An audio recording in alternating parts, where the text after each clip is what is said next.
Hello and welcome to the piano studio of Lisa Bailey. I am so glad you have joined me today.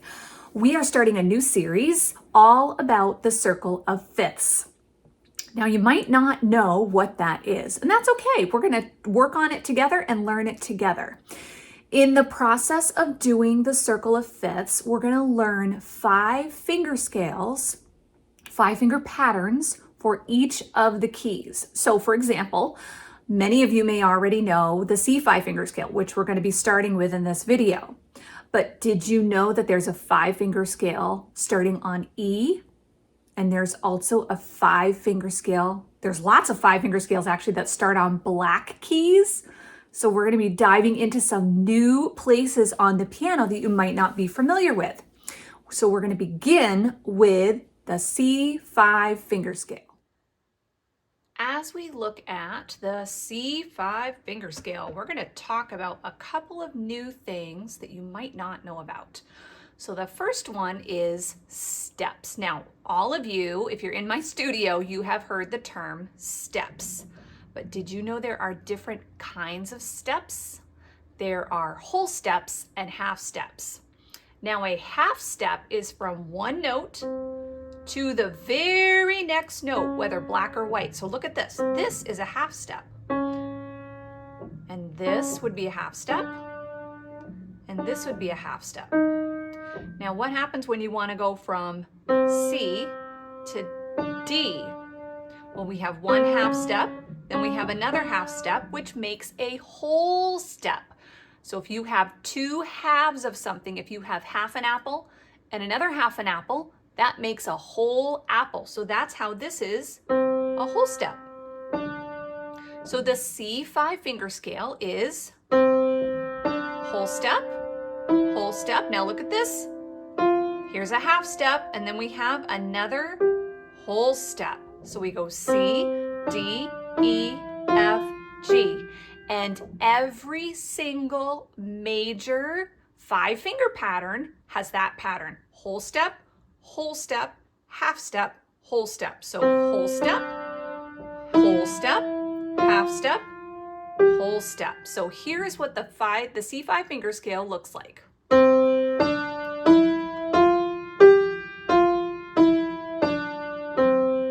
To do it with your left hand. So my right hand is on middle C. That's where I started. Your left hand is going to start on bass C. So the C lower than middle C.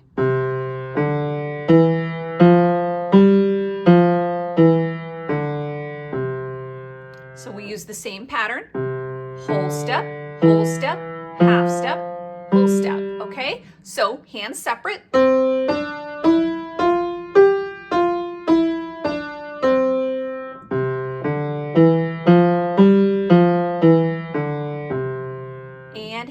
Together.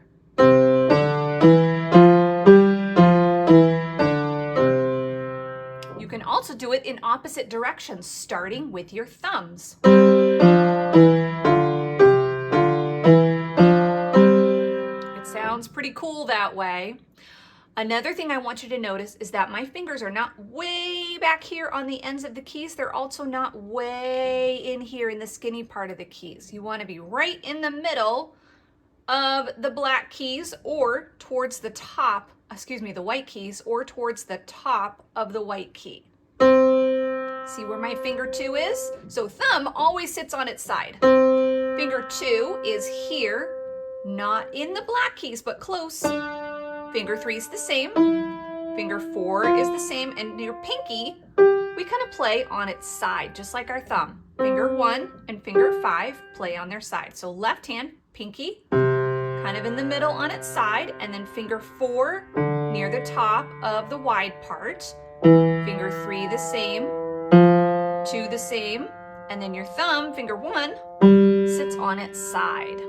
So that is where your fingers should be. Make sure you have a nice curved hand shape, nice and gentle. We don't want to squeeze like we're going to pop something or squeeze something. We have a nice gentle hand shape like we're holding a bubble and we don't want it to pop. Now that we have learned our C5 finger scale, let's do some improvisation in our C5 finger scale. So if you don't know what improvisation is, it's making up music on the spot. So let's just do one hand at a time.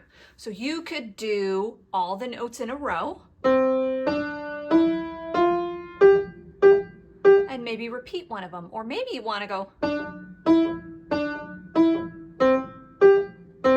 or something like that and change things up. You can do any order. You can skip around or you can skip going up. Improvisation is all about making up your own music, and improvisation is always correct. So you don't have to worry about making mistakes with improvisation. The music always sounds good and it's always super fun. And you can make it up on the spot. So to help with our improvisation, I'm going to play a duet part and you are going to do some improvisation at the same time as I play this this accompaniment part. So get your hand, you can do right hand or left hand, either one. Let's do one hand at a time to start with. And I'm going to play an improvisation that will go right along with what you're playing. And we'll do this, I'll play through the improvisation accompaniment several times, and then you will hear it when it comes to an end. So here we go. I'll count to 4. 1, 2, 3, 4.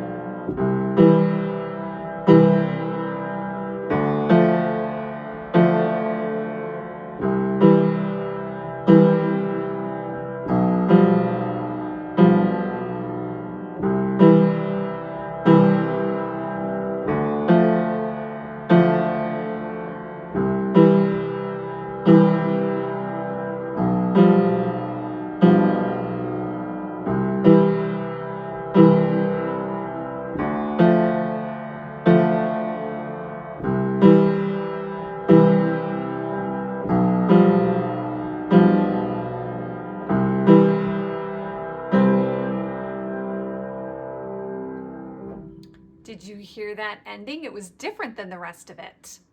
How did it go improvising with that accompaniment? I bet it was super cool.